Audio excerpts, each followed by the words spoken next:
Good morning. Thank you for joining me for another 5 good minutes with the Word. I'm Barry Bryson, and we're continuing our study of the life of Peter, and we're in Galatians chapter 2, verses 11 through 21. This is an episode that does not reflect well upon our subject. It does not reflect well upon the Apostle Peter. Did this happen before or after the Jerusalem meeting? I'm not sure, but I am sure that it happened after the baptism of Cornelius, and he ought to have known better. Let's just read the event, and then we'll talk about it. Galatians chapter 2, verse 11. But when Cephas, Kaphes, the Aramaic equivalent of Peter, but Paul's writing in Greek, and for some reason, he never calls Peter Peter. I don't know why, but he doesn't. Sometimes he calls him Simon, sometimes he calls him Cephas, but he never calls him Peter. I wonder if there's something passive aggressive in that. I don't know. When Cephas came to Antioch, I opposed him to his face, because he stood condemned. For prior to the coming of certain men from James, he used to eat with the Gentiles. But when they came, he began to withdraw and to hold himself aloof, fearing the party of the circumcision.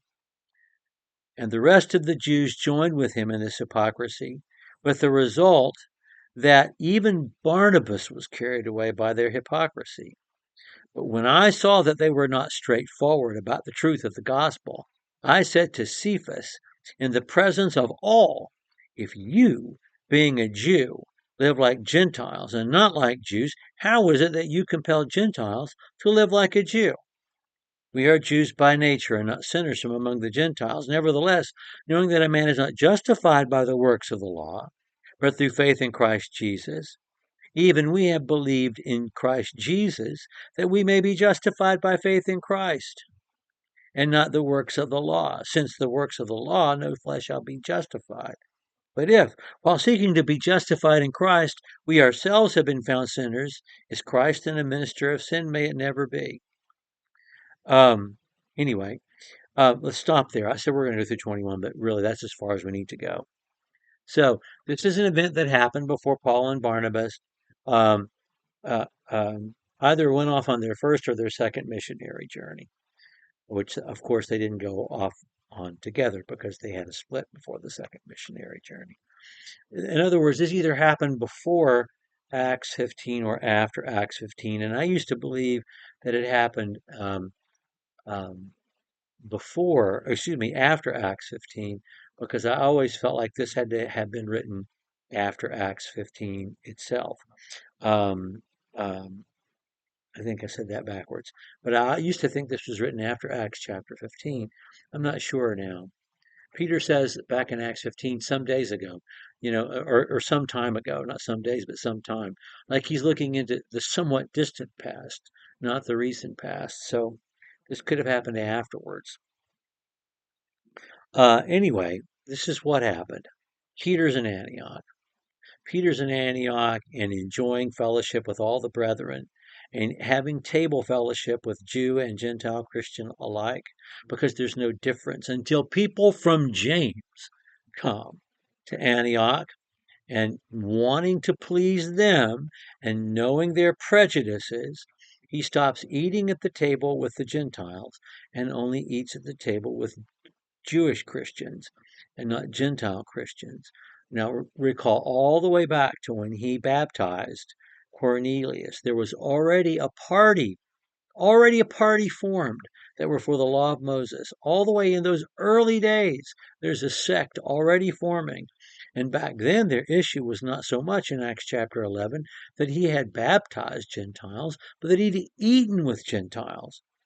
And Peter in Antioch is so influential that even Barnabas, and that phrase just cuts to my heart because we love Barnabas so much. His name means the guy who encourages you. He's the encouragement guy. But Peter's influence is such that even Barnabas, I'm not that surprised, Paul says, that Peter did this, but for Barnabas to do it too, I had to take action. And so I got in Peter's face in front of everybody. And I said, are we saved by grace or are we not? Are you living like a Jew? No, you're not. Then why are you doing this and acting like there's a difference between Jews and Gentiles? It doesn't speak well of our brother Peter, but Peter's always learning.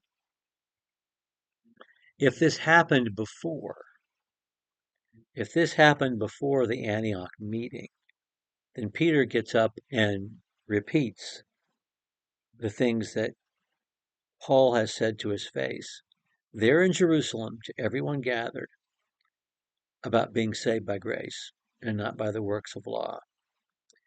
If it happened after that meeting, Paul happens to be quoting Peter's own words back to him.